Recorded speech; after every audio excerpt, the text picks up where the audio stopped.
Hey, welcome back everybody. This is Ron Hurst of Developing Leaders. And you know, I had this idea. I just want to do a fun video series. So this is going to be take one of what I call Land of the Knuckleheads. Now, knuckleheads, what do I mean by that? Well, here's the thing. Have you ever noticed that leaders and managers are actually two different people? And unfortunately, people that get promoted into a manager role are expected to be a leader as well. Yet they really don't have the talent. I mean, it's such a different skill set than what a manager is. So inevitably, at some point along the way, what's going to happen is this. You're going to be sitting in a performance review. The manager, who's got way too much to do, not enough time to do it, he's going to get to month number 9 in your year, and he's going to start remembering snippets of what you did in month number 9. He's going to remember month number 10 pretty well. Month number 11 he's going to have a really good memory of, and you're in month 12, so it's pretty easy. Well, yeah, it depends, right? I mean, if they're doing it 2 months after the end of the year, it's different. But of course, the final quarter of the year is what your performance review will be based on. Now, I like to make fun of this because, first of all, here's the deal. Unless you do something catastrophic in the first 6 months of the year, they're not going to remember the first 6 months of the year anyway. So, now, please hear me. I'm not recommending this, but cynically, it's almost as if you could basically be completely mediocre for the first 8 months of the year and then pour it on for the final 4. And you know what? Your manager's not going to be none the wiser. Now, don't do that. Leaders don't do that. I'm not recommending it.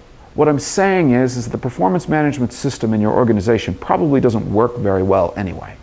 So just keep that in mind.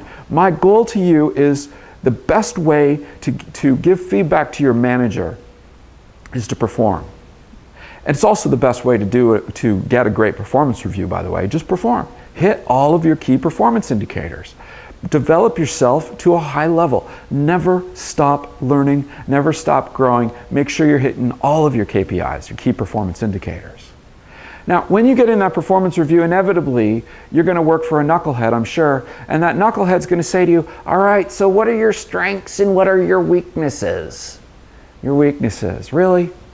Yeah, okay, so let's deal with the whole weakness question. You see, here's the deal. Everybody has weaknesses.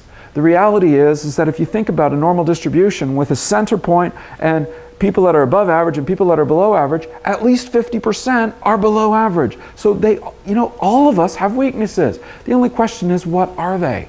Now, the manager wants you to identify 1 or 2 or maybe even 3 weaknesses for you to work on. But I want you to recognize something. Working on weaknesses will suck the lifeblood out of you. It's not fun. In fact, it's pretty painful. So, does that mean we shouldn't do it, Ron? No, I'm not saying that at all. I have some very simple advice for you and for the knucklehead you work for. What I believe you should do is make sure that any weakness that you have in your skill set is not a liability. What does that mean?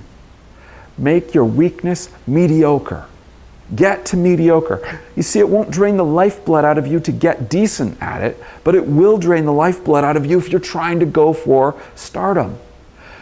Focus on getting decent at the things that you're not good at so they are not a liability. And what I really think you should focus on is this. Focus on the things that you're naturally good at, the things that you're passionate about, that you want to do, never at the exception of those other weaknesses, as I said, but we want to focus on the things that we're good at that will drive us to higher levels of performance. All the while keeping in mind you're hitting your goals, hitting your KPIs. If you do that, what you'll find is that one day you're going to be the knucklehead's boss. And I wish you luck having fun tormenting them over their weaknesses, because they had just as many as you do. They just don't have the insight and wisdom to recognize that focusing on your stupid weaknesses is a fool's errand. Get good enough that they are not a liability, and then focus on the things that you can be great at, and you will be shocked at the career progression that you can achieve. So, Land of the Knuckleheads, yeah, that's it. Land of the Knuckleheads, take 1. I hope you've enjoyed this insight into some of the stupid things our loving managers do to us, and I wish you all the best. Lead well.